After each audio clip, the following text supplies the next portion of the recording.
Mercredi 11 janvier 2023. Les alliances de Dieu avec nous.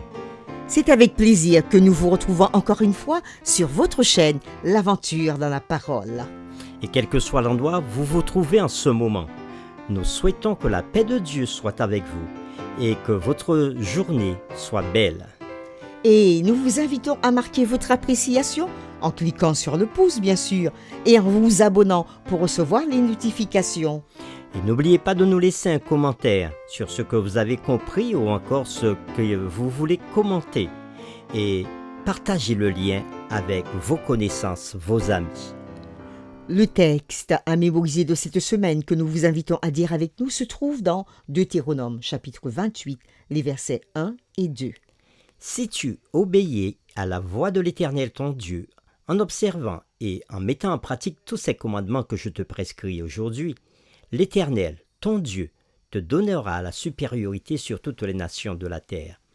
Voici toutes les bénédictions qui se répandront sur toi et qui seront ton partage lorsque tu obéiras à la voix de l'Éternel, ton Dieu. La fidélité de Dieu à son alliance est-elle réellement inébranlable? Comment notre fidélité ou notre infidélité à l'alliance de Dieu, en termes de biens matériels, affecte-t-elle notre vie spirituelle? Et pourquoi? Les réflexions de cette semaine nous aident à répondre à ces questions. Et aujourd'hui, nous le ferons avec la séquence « Le contrat de la dîme ». Il existe un lien spirituel étroit entre la pratique de la dîme et notre relation avec Dieu. Les Israélites prospéraient quand ils obéissaient à Dieu et étaient fidèles en dîme. La dîme représentait 10% de tous leurs revenus. En revanche, ils tombaient dans des moments difficiles quand ils désobéissaient. Ils semblaient suivre un cycle d'obéissance et de prospérité, puis de désobéissance et de problèmes. C'est au cours d'une de ces périodes d'infidélité que Dieu, par l'intermédiaire du prophète Malachi, proposa une alliance bilatérale avec son peuple. Lisons ensemble Malachie chapitre 3, les versets 7 à 11, afin de répondre à la question suivante. Quelles sont les promesses et les obligations que l'on trouve dans ces versets? Malachie chapitre 3, versets 7 à 11. Depuis le temps de vos pères, vous vous êtes écartés de mes ordonnances, et vous ne les avez point observées. Revenez à moi, et je reviendrai à vous. Dit l'Éternel des armées. Et vous dites, en quoi devons-nous revenir? un homme trompe-t-il Dieu? Car vous me trompez. En quoi t'avons-nous trompé? Dans les dîmes et les offrandes.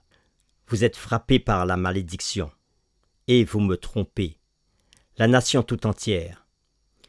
Apportez à la maison du trésor toutes les dîmes, afin qu'il y ait de la nourriture dans ma maison. Mettez-moi de la sorte à l'épreuve, dit l'Éternel des armées. Et vous verrez, si je n'ouvre pas pour vous les écluses des cieux, si je ne répands pas sur vous la bénédiction en abondance. Pour vous, je menacerai celui qui dévore, et il ne vous détruira pas les fruits de la terre, et la vigne ne sera pas stérile dans vos campagnes. Dit l'Éternel des armées. Après avoir lu Malachie chapitre 3, les versets 7 à 11, nous répondons à cette question. Quelles sont les promesses et les obligations que l'on trouve dans ce verset?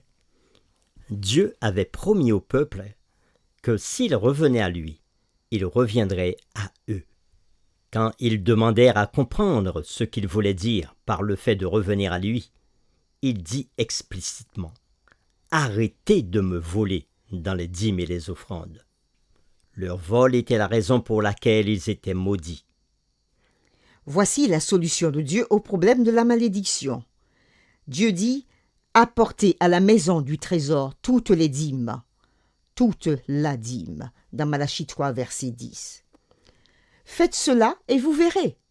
Et Dieu dit « Vous verrez si je n'ouvre pas pour vous les écluses des cieux, si je ne répands pas sur vous la bénédiction en abondance. » Si nous recevons la bénédiction en abondance, nous aurons un surplus avec lequel nous pouvons aider les autres et aider à faire avancer la cause de Dieu. Dans le livre Conseil à l'économe, à la page 81, l'auteur Hélène Girouat dit « Lui qui a donné son Fils unique afin qu'il meure pour nous, il a fait alliance avec nous. Il vous accorde ses bénédictions et en retour, il vous demande de lui apporter vos dîmes et vos offrandes. Personne n'oserait prétendre qu'à cet égard, aucune directive n'a été donnée. Le plan de Dieu en ce qui concerne les dîmes et les offrandes est clairement défini dans le 3e chapitre de Malachie. Dieu demande à ses agents humains d'être honnêtes à l'égard du contrat qu'il a conclu avec eux. Fin de la citation. L'un des cycles positifs de l'obéissance est rapporté pendant le règne du bon roi Ézéchias de Juda. Il y eut un véritable réveil en Juda, et le peuple commença à apporter fidèlement leurs dîmes et leurs offrandes à la maison du trésor. On apporta tant de choses au temple qu'ils eurent à faire plusieurs tas. Dans 2 Chroniques chapitre 31, les versets 3 à 10 racontent ce qui s'est passé quand les enfants d'Israël donnèrent en abondance les prémices du blé, du mou, de l'huile, du miel et de tous les produits des champs. Ils apportèrent aussi en abondance la dîme de tout. Lisons cela dans 2 Chroniques chapitre 31, les versets 2 à 10. Ézéchias rétablit les classes des sacrificateurs et des Lévites d'après leur division, chacun selon ses fonctions, sacrificateurs et Lévites, pour les holocaustes et les sacrifices d'action de grâce, pour le service, pour les chants et les louanges aux portes du camp de l'Éternel.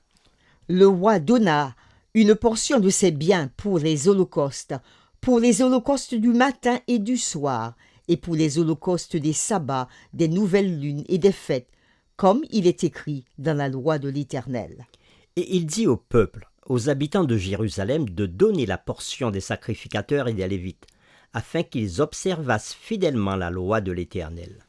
Lorsque la chose fut répandue, les enfants d'Israël donnèrent en abondance les prémices du blé, Du mou, de l'huile du miel. et de tous les produits des champs. Ils apportèrent aussi en abondance la dîme de tout. De même, les enfants d'Israël et de Juda, qui demeuraient dans les villes de Juda, donnèrent la dîme du gros et du menu bétail. Et la dîme des choses saintes qui étaient consacrées à l'Éternel leur Dieu, et dont on fit plusieurs tas.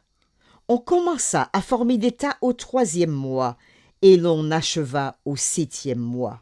Ézéchias et les chefs vinrent voir les tas, et ils bénirent l'Éternel et son peuple d'Israël. Et Ézéchias interrogea les sacrificateurs et les Lévites au sujet de ces tas. Alors, le souverain sacrificateur Azaria, de la maison de Tsadok, lui répondit « Depuis qu'on a commencé à porter des offrandes dans la maison de l'Éternel, nous avons mangé, nous nous sommes rassasiés, et nous en avons beaucoup laissé, car l'Éternel a béni son peuple, et voici la grande quantité qu'il y a de reste. » Pour terminer, réfléchissons à cette question.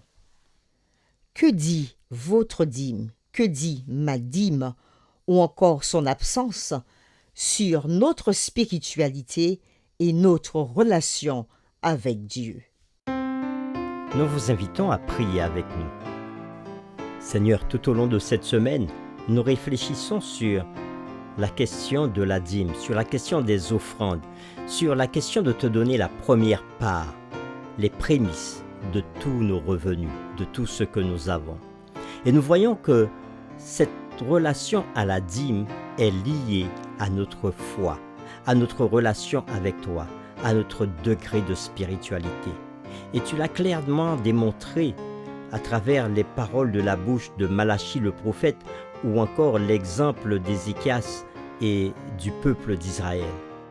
Lorsque le peuple t'a fait confiance, lorsque le peuple a mis sa foi en toi, il y a eu un réveil et le peuple t'a apporté la dîme et les offrandes.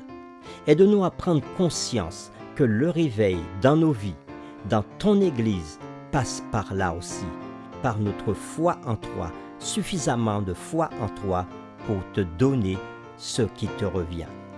Nous avons pu voir aussi que le fait de te remettre la dîme et les offrandes était une question de fidélité. Oui, aide-nous à être fidèles à toi et aux principes contenus dans ta parole.